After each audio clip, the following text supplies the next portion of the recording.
Welcome to the Great Detectives of Old Time Radio. From Boise, Idaho, this is your host, Adam Graham. If you have a comment, send it to me, box13 at greatdetectives.net. Follow us on Twitter at Radio Detectives and become one of our friends on Facebook, facebook.com/Radio Detectives. In a moment, we'll have a word from our sponsors, but I want to let you know about today's episode of Boston Blackie. The original air date February the 12th of 1946, and this one is The Condon Ransom.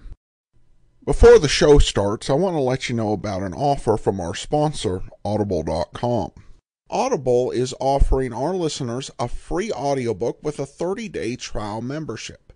Just go to audible.com/trynow to browse through their amazing and ever-expanding catalog of audiobooks and audio programs. This month, I'm recommending The Labors of Hercules by the great Agatha Christie. The plot is that Poirot, having been challenged by a physician, sets out to best his namesake and carry out his own 12 labors of Hercules before he retires. This is one of my all-time favorite detective short story collections. Christie sets out to give Poirot a mystery to solve that evokes the mythical adventures of Hercules in a clever and interesting way. These stories are highly creative and often have a strong comedic angle. In my opinion, the TV adaptation, which lumped them all together like it was some novel, kind of missed out. The best way to experience this is this audiobook read by Hugh Fraser, the great British actor who played Hastings in the Poirot TV series. However, you can choose any audiobook that Audible offers for your free trial. Just go to audible.com/trynow to start your subscription today.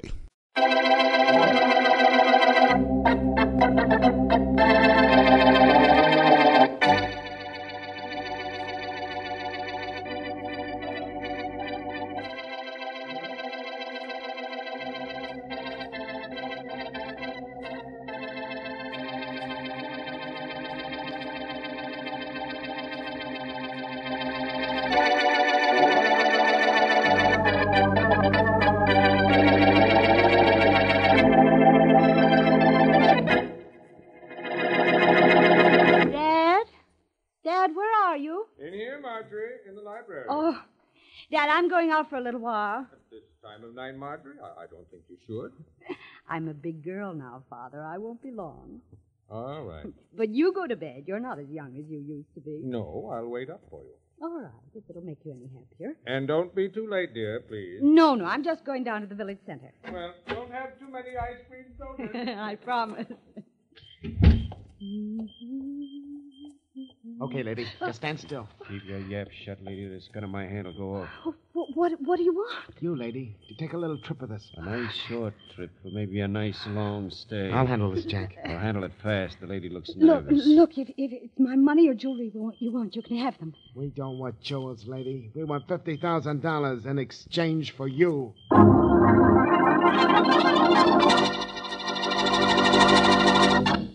And now meet Dick Calmer as Boston Blackie. Enemy to those who make him an enemy. Friend to those who have no friend.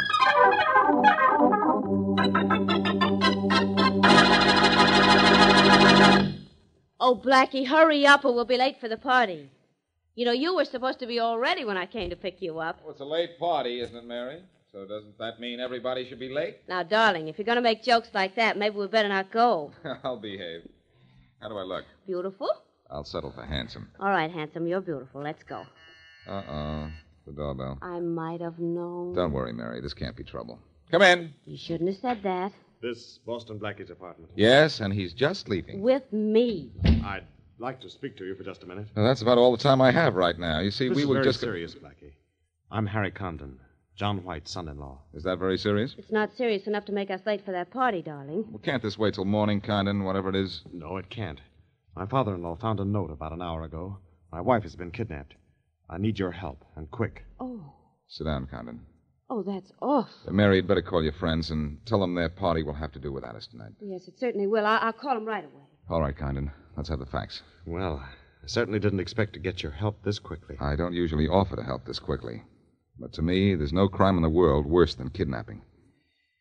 When did you first discover your wife was missing? About an hour ago. I'd just come back from Philadelphia, and her dad met me at the door with the ransom note. When did your father-in-law last see his daughter? He said Marjorie went out of the house at about 11 o'clock. Mm-hmm. That's the last he saw of her. Well, how did he happen to find the ransom note? Well, he thought he heard a noise outside the front door a few minutes after she left. Yeah? He went out to investigate, and the note was hanging from the doorknob. I suppose the note said, don't call the police. Yes, and a whole lot more.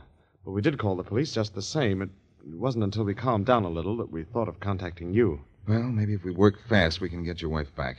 How much ransom did the kidnappers ask? $50,000. Do you have it? Well, I don't, but Marjorie's dad has it.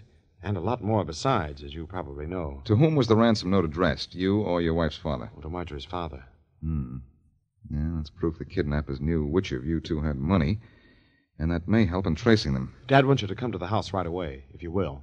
You know I will. It's all set, Blackie. I got us out of going to that party and no damage done. Well, I'm going to another kind of party, with the express purpose of doing as much damage as I can.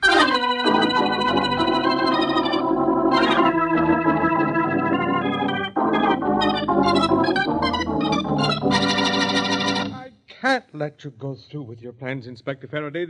This ransom note says specifically not to notify the police. Well, you did the right thing in calling us in, Mr. White. We know how to work in cases like this. Do you, Faraday? I doubt it. Blackie, what are you doing here? Annoying you, as usual. He's here on my invitation, Inspector Faraday. Dad, this is Boston Blackie. How do you do? How do you do, sir? Blackie, this is a serious thing. A girl's life is in danger, and I don't want you or any of your ideas around me. Mr. White, I can't do a good job of finding your daughter if I have to keep one eye on half the police force on Blackie. But you can work together on this, I'm sure. I told my son-in-law to ask for Blackie's help because I know how successfully he's aided your police before. Hear that, Faraday? I heard that, but I don't want to hear anything from you. All right, Mr. White. We'll work this thing any way you like. Thank you, Inspector. Now, first, I think we'd better familiarize Blackie with the conditions of the kidnapping and the contents of the ransom note. I know under what conditions she was kidnapped, Mr. White.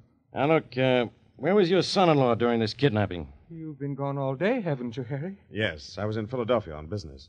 I didn't get home until about 2 hours after Dad discovered Marjorie was gone. You went to Philadelphia again today? But Yes. I sent you down there yesterday. Well, I went yesterday and today.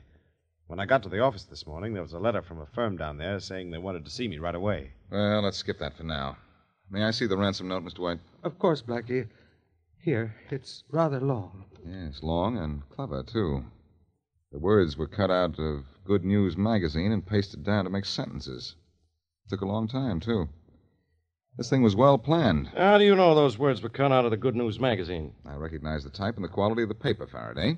Say, I'm opening a detective school next week. Why don't you enroll? Let me have that note. I'll read it. Never mind showing off, Faraday. I'd better read it. There'll be less stumbling over the big words. Mr. White, do you see now I don't want this guy around? Really, Inspector? It's all right, Mr. White. We'll get down to business right now. Yeah, let's see what's in this ransom note. The instructions for delivering the ransom money are certainly given in great detail. I'm glad they are. I want to give them the money in exactly the way they ask for it. How soon can you have it? Tomorrow morning. That's when they want it. Well, let's see. It says here, put $50,000 in denominations of $5 and $10 bills in a tin box.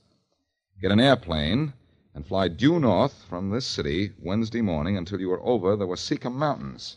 Well, the Wasika Mountains cover an area of hundreds of miles. How are we going to know where to drop the money? Here's where they answer that question, Faraday. You will fly over the designated area with your radio set at 1780 kilocycles. We will contact you by walkie-talkie and give you instructions as to the exact spot the money is to be dropped. I can charter a plane first thing in the morning. Do that. These kidnappers are clever. The Wasika Mountains cover a large territory. There are plenty of roads through them, but no towns.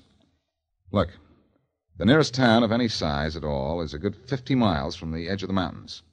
The kidnappers will never come near a town or a village after they've received the money. I'll say they won't. We can usually catch kidnappers when we deliver the ransom money.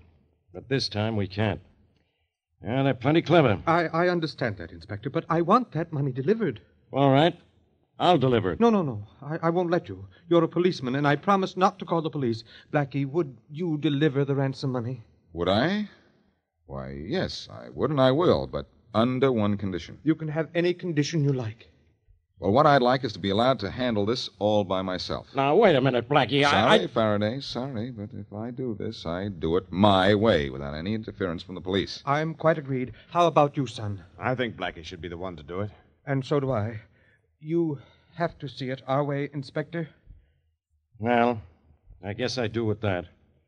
All right, Blackie, it's all yours. But I'm going to put you under a time limit. That's all right with me, Faraday. You're under one yourself. If you don't have the girl back in 2 days, or rather 2 weeks, the FBI takes over from you. I suppose you'll find a girl in 2 days. 2 days, Faraday? I don't know. This is something I've always wanted to do, work on a case without having you to worry about. There's no telling how fast I'll work. We have to work fast. What time do you want the money? Get the money, charter a plane for me, and I'll leave the airport at 9:30 tomorrow morning.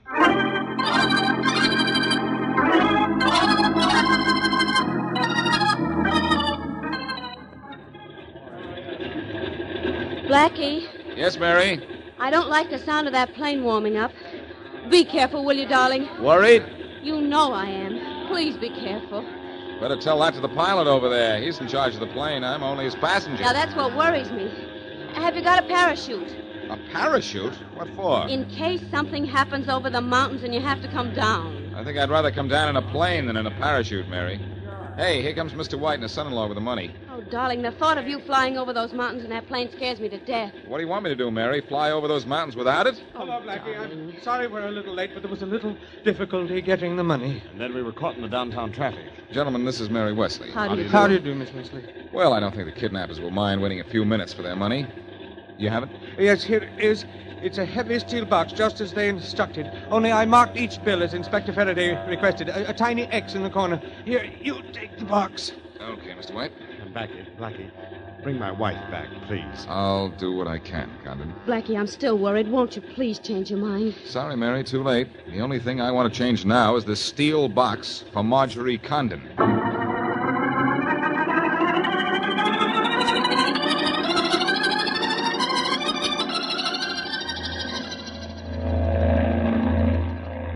Say, pilot, how far from the city are we now?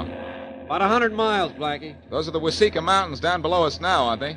Mostly the foothills. Foothills, huh? Oh, yeah, I see the higher mountains up ahead. Sure a slick place to wait for ransom money. Why, it'd take an army of police to block off all the ways out. I think the kidnappers had that in mind.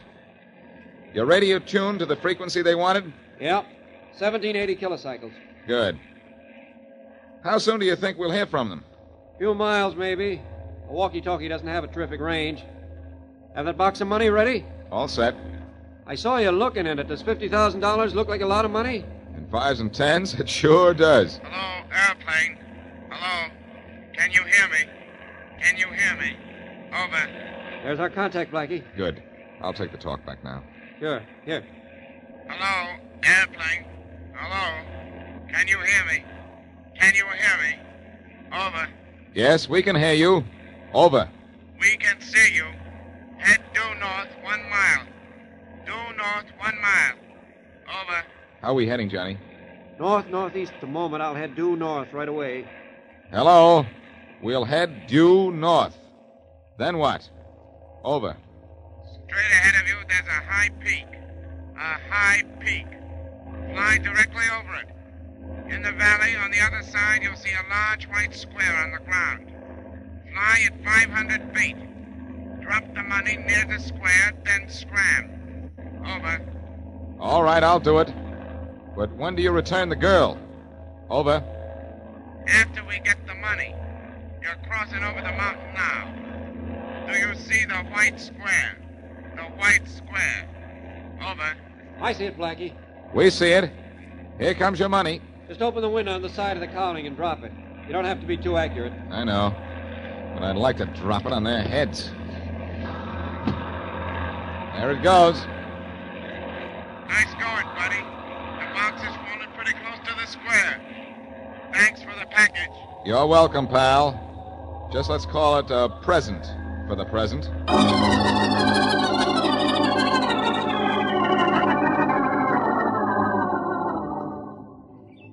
box ought to be right over there, Bob. Right over there. Nothing, Jack. Here it is, right here. Swell. Come on, let's open it. Okay. I want to feel some of that money. You feel it, I'm going to spend it. Hey, Jack! There's no door in this box. It's empty? Yeah, look. There's nothing in it but this note. Wait, I'll open it. That guy in a plane double-crossed us. Double-cross, there's no word for it, Jack. Listen to what it says in this note. Can't pay you because you have nothing to deliver. We've already found the girl. And it's signed by Boston Blackie.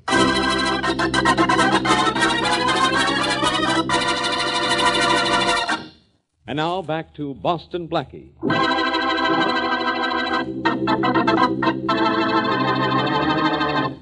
Called in to deliver the ransom money in the kidnapping of the wealthy Marjorie Condon, Blackie exacts a promise from Faraday that there will be no interference from the police.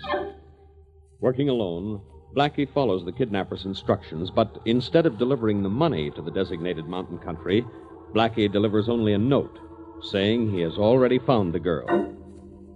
As we return to our story, the two kidnappers wait in a phone booth in a small country village for a report on a phone call they've made to the city. How did Blackie find out where we were hiding the girl? I don't think he did find it, Jack. I think he was just bluffing to keep us from getting the dough. Well, what should he care? It isn't his dough. Only old man White's. Look, we'll know in a... Maybe this is our call getting through, huh? I hope so. Hello? Is this the party calling City 77610? Yeah? Here's your party, sir. Go ahead. Hello?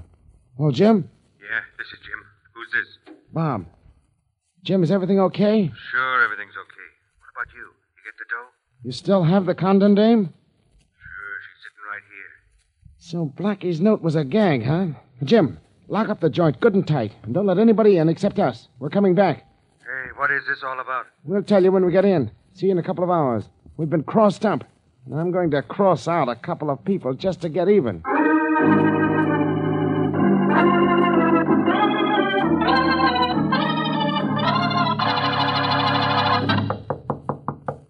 That you, Bob? What do you think it is, Jim? Open up. Okay. Boy, you sure got here quick, Bob. You must have flew. I did fly, and I'm not Bob. Hey, you're not getting in here. Oh, yes, I am. No, In fact, you're not. I'm in like a flash, and you're going out like a light. Well, that takes care of you for a few minutes. You look like a light sleeper. Who's out there? Who's in there? Marjorie Condon? Yes, who's there? Don't be afraid to come out, Mrs. Condon. I'm on your team. I can't come out. I'm locked in. Well, I can take care of that without any trouble. Are you from the police? Far from them, Mrs. Condon. I'm Boston Blackie. How in the world did you find me? How? Well, I get this door open. I'd rather give you the details of that brilliant piece of masterminding face to face. There, the lock turned. And the door is open. Or am I seeing things? No. I'm seeing things, all right. You... Never mind what I look like, Blackie. Let's get out of here. Oh, no. No, we're staying here till I call Faraday and have him send some men to take you home and the Sleeping Beauty to headquarters. Then I'm going to wait here and welcome home the other two kidnappers. Who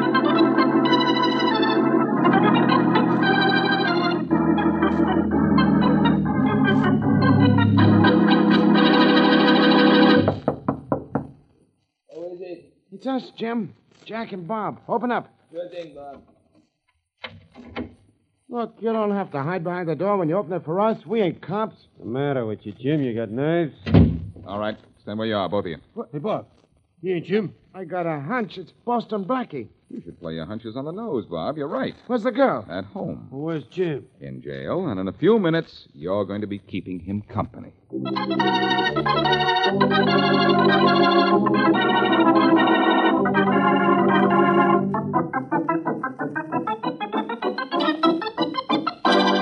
Well, Faraday, this is one time you can't throw me out of your office. Marjorie Condon is home again, and you have your three kidnappers in jail. Well, I guess this case is over. Guess again, pal. Those three kidnappers had a leader, and he's still at large. What makes you think that? A few facts. Yeah? What? Well, I have a little surprise for you, Inspector. First, guess who hired those three men to kidnap Marjorie Condon? How can I guess? Tell me. All right, I will tell you. Harry Condon. Harry Condon, the husband? Blackie, maybe that airplane you took over the mountains went too high. No, Faraday, but the business trip Harry Condon took to Philadelphia went the way of all phony alibis. Huh? You saw the letter he claims to have gotten from Philadelphia, didn't you? Sure, I saw it. Do you remember what company it was from? Yeah, I think it was the Realty Tool Company, or something like that. That's right. And Condon said he was away from home the evening his wife was kidnapped because he was on a train coming back from paying a call on the Realty Tool Company. Well, sure. What's wrong with that? I found something wrong with it, Faraday. Before I left for the airport this morning, I called Philadelphia and was told that the Realty Tool Company has been out of business for 15 years. What? Faraday, Condon faked that letter and mailed it to himself from Philadelphia the day before the kidnapping. It's an alibi for not being around when he planned to have his wife picked up. It sure sounds like it, Blackie. But why would he do a crazy thing like that? Money, Faraday. But he got money from his father-in-law. He got money from his father-in-law, all right, but not in the one lump sum he needed, and quick. He needed $50,000 fast, huh? What for? For something else I checked on while you were just sitting around waiting for me to do things for you. He owes over $40,000 in gambling debts. How do you know? Mary found out for me.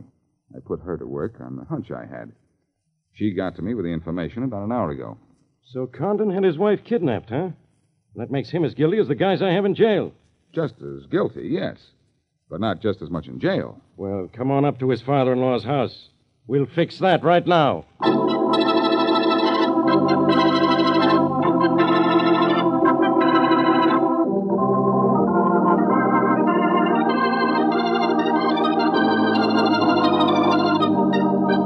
Thanks, Blackie.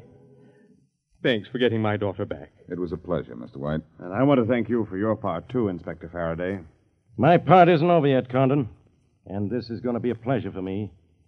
Condon, you're under arrest. What? What do you mean? My son-in-law is under arrest, Inspector. For what? For complicity in the kidnapping of his wife. Well, I hope you're trying to be funny, Inspector. Why, this is ridiculous. It's more than that. It's a lie. A lie, Condon? That business trip you said you took to Philadelphia. That's the lie around here. What do you mean, Inspector? I mean that letter he got from the Realty Tool Company was a phony. There's no such firm. Now, don't play innocent with me, Condon. I know you faked that letter. And I know a whole lot more about you, too. You asked for $50,000 ransom money because you owed that much in gambling debts. Well, that's true. I owe that much And money. because but I wouldn't give it to you, you thought you could extort it from me. I might have expected this from you, Harry. Mr. White, did Condon here try to get the money for his debts from you? He certainly did, Inspector. But I wouldn't give it to him. Yeah, but he got it, didn't he? By making you pay ransom for your daughter. Condon, you're fool enough to try to get away with a stunt like this. Maybe you're fool enough to have some of the ransom money on you. I don't have a dime of it. Then I'll make you a bet that he doesn't, Faraday. Say, whose side are you on, Blackie? Yours, Faraday, when you don't go too far. I think Condon's guilty on the evidence you already have. But I know he doesn't have the ransom money on it. You want to bet? On a sure thing? Why not? Pretty sure of yourself, aren't you, Blackie? Well, I'll show you how smart I am this time. Let me have your wallet, Condon. Sure. Here. Faraday, you're going to be awfully disappointed. Quiet, Blackie. Pretty thick stack of bills in here, Condon. Hey, Mr. White, how was that money marked? A small X in the right-hand corner, Inspector. A lot of money in here. Here's a 10 right here, 2 5s. Marked with a small X in the right-hand corner. No, this is a frame. Well, I'll be... So this guy didn't have the ransom money on him, huh? Faraday, this is impossible. Impossible nothing. Here's some of the marked money right here. So you were so smart, huh? Come on, Condon. You're going to jail. Just a minute, Faraday. What for? Don't take Condon to jail. He can't possibly have any of the ransom money. Because I never delivered it. You never delivered it? No. It's all in my apartment right now. Every last dollar of it.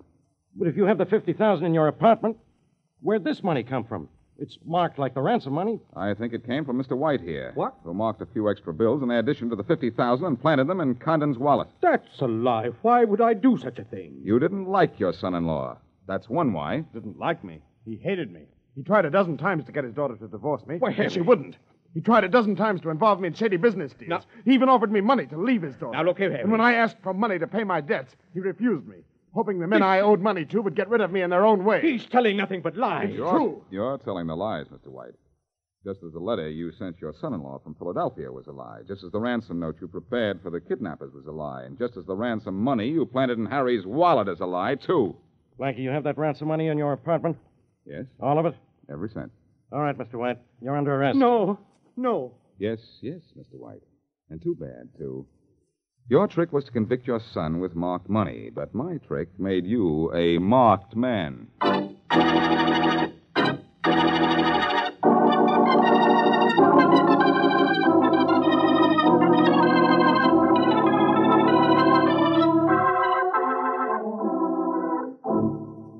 Well, Blackie, I just read Mr. White's confession. But the newspaper story doesn't say how you found Marjorie Condon. Well, I like to keep those little tricks to myself, Mary. Can't we keep them just to ourselves? Promise you won't tell? Cross my heart and promise. Well, when I dropped the note to the kidnappers saying I already had the kidnapped girl, I knew just what they'd do. Sure. Find out if it was true, of course. Of course. And I knew where they'd go to find out, the nearest town. Small towns have manual phones. And I was at the telephone exchange listening to every call made to the city. Oh, I see. When Bob and Jack phoned the city, you got the name of their accomplice and also their telephone number. And, of course, the telephone number was all I needed to get the address. And then you flew back while Bob and Jack drove back, and you got to Marjorie Condon before they did. Simple, isn't it? Well, I don't know that it's so simple. Matter of fact, I'd say it was kind of unusual. Who ever heard of using a little old telephone number to solve a crime? The number of that phone call, well, it gave me a lot of pleasure, but not half as much pleasure as the number this state of ours just handed to Mr. White.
Hi, this is Andrew from OTRWesterns.com. I wanted to invite you to come take a look at our site where we put out podcasts of old-time radio westerns.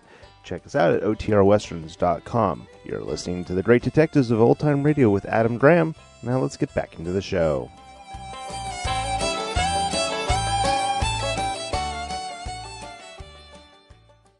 Welcome back. You have to chuckle a little bit at Faraday's attempts to strut his stuff. At this, at the point in the story, Blackie had recovered the kidnapped woman, single-handedly captured the kidnappers, and had identified the kidnapper's employer, as far as they both knew.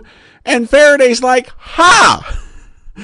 I was right about there being money in his wallet, and you were wrong. See, who's the great detective now, huh?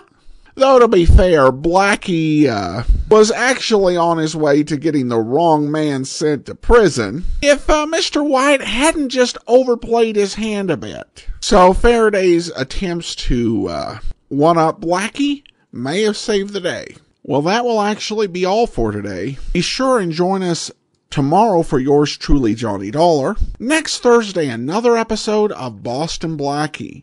And be sure and listen next Tuesday for the premiere of Inspector Thorne. Send your comments to box13 at greatdetectives.net. Follow us on Twitter at Radio Detectives and become one of our friends on Facebook.